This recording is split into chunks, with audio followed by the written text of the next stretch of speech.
بسم اللہ الرحمن الرحیم۔ یہ واقعہ 18 اگست 1961 کی ایک خوفناک رات کا ہے، جب کیلیفورنیا کے ساحلی شہر کیپیٹولا اور پلیجر پوائنٹ پر ایک ایسا عجیب اور دل دہلا دینے والا منظر پیش آیا جس نے نہ صرف مقامی لوگوں بلکہ پورے ملک کو ہلا کر رکھ دیا۔ رات کے 3 بجے کا وقت تھا۔ سرد ہوا سمندر سے اٹھ کر شہر کی طرف آ رہی تھی کہ جب اچانک آسمان پر ہزاروں پرندے نمودار ہوئے، جیسے کسی غیبی طاقت کے زیر اثر ہوں۔ یہ عام پرندے نہیں تھے بلکہ سوٹی شیئر واٹر، جو عام طور پر سمندر کی لہروں کے ساتھ اڑتے ہیں، زمین کی طرف گرنے لگے۔ یہ پرندے فضا میں جیسے معلق تھے، جیسے کوئی نادیدہ قوت انہیں اپنی گرفت میں لے رہی ہو۔ پھر اچانک ان پرندوں نے گھروں اور گاڑیوں پر وحشیانہ حملہ کر دیا۔ لوگوں کی چیخیں فضا میں گونجنے لگیں، کیونکہ یہ پرندے بے تحاشا جاہلیت کے ساتھ ہر چیز پر ٹوٹ پڑے تھے۔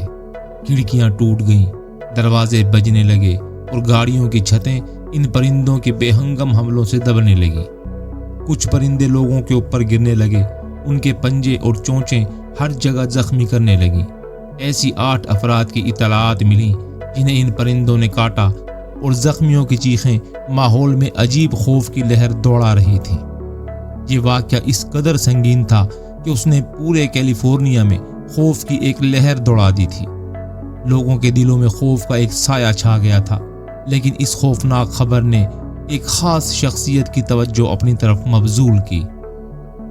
الفریڈ ہچکاک، ہالی ووڈ کے مشہور فلم ساز اور ہدایت کار ہچکاک، جو اس وقت اپنی فلم دی برڈز پر کام کر رہے تھے، اس واقعے سے ایسے متاثر ہوئے کہ انہوں نے فوراً سانتا کروز سینٹینیل کے اخبار کو فون کیا اور اس دن کے اخبارات منگوائے تاکہ وہ اس عجیب و غریب حقیقت کو اپنی فلم کا حصہ بنا سکیں۔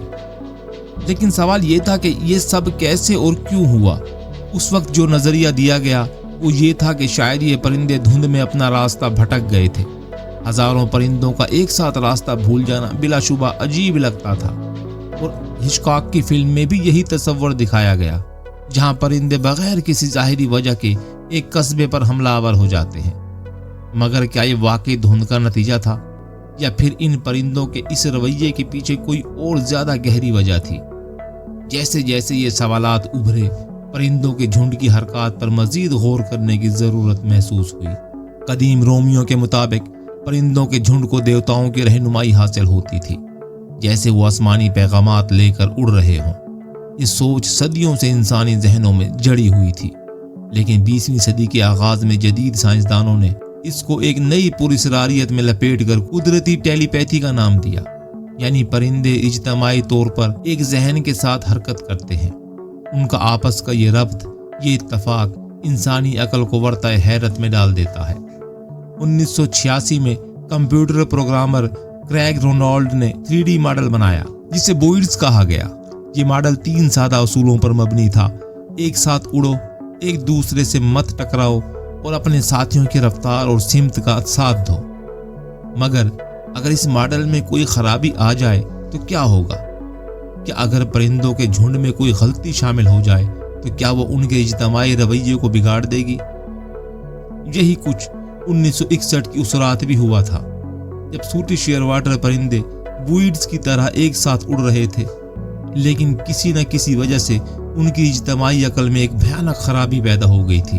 ایڈینا میسینی، جو کیپیٹولا میں وینیٹین کورٹ موٹل کی مالکن تھیں، انہوں نے اس رات کی ہولناکی کو اپنی آنکھوں سے دیکھا تھا۔ جب وہ اپنے دروازے پر آئیں تو ان کے سامنے سینکڑوں پرندے چیختے ہوئے منہ سے مچھلیوں کا خون ٹپکا رہے تھے، جیسے کوئی بچہ بے بسی سے رو رہا ہو۔ پرندے روشنیوں کی طرف کھنچ رہے تھے اور عمارتوں سے ٹکرا رہے تھے۔ ایسا لگ رہا تھا جیسے کوئی خفیہ طاقت انہیں تباہی کے راستے پر ڈال چکی ہو۔ یہ پراسرار واقعہ ابھی بھی ایک معمہ تھا، لیکن 1991 میں مونیٹری بے کے ایک اور واقعے نے کچھ روشنی ڈالی۔ اس بار بھورے پیلیکن اور کورمورانٹ پرندے بھی غیر معمولی رویے کا شکار تھے۔ سائنسدانوں نے بالآخر یہ راز کھولا کہ اس تباہی کے پیچھے ڈوموئک ایسڈ نامی زہر تھا، جو کہ ایک الجی سے پیدا ہوتا ہے۔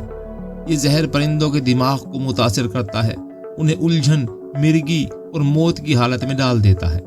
1961 کی رات بھی شاید یہی زہر تھا جو پرندوں کو پاگل کر رہا تھا۔